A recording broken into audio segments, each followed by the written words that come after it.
I believe that learning occurs when students do it themselves.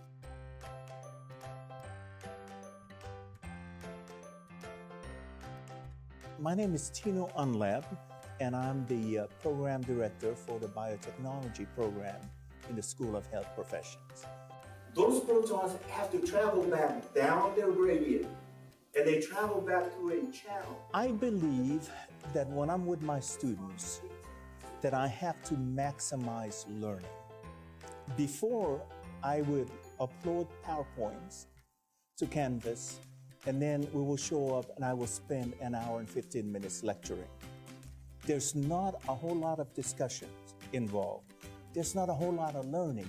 It's just the student is just a passive audience. But look at it with the flipped classroom method. They listen to the lecture outside class, before class, and then they drill deeper by applying the lecture. I can assure you that by the time they finish with that one session, it's very painful for them to forget anything they've learned. When we show up at the beginning of the class, I give out 5 questions. And the idea is all of these questions encompass the entire lecture.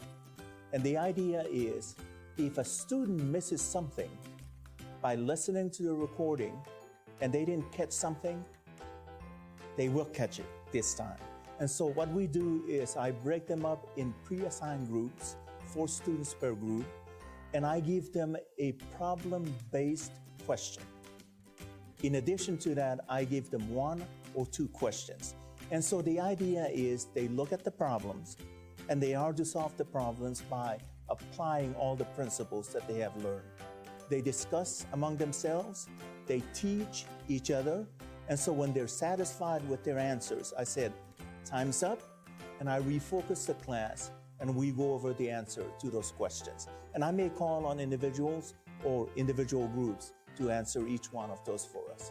And so every once in a while, I would learn something from the students, but this is really where the learning is. They take the basic principles and they're applying them to problem-solving skills.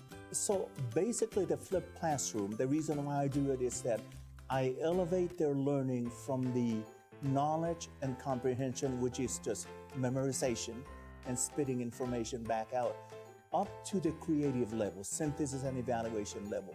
So the idea is when they walk into a boardroom for the first time and they sit down and they're given an assignment by the CEO of a company, I can assure you they will be leaders in that group by solving problems.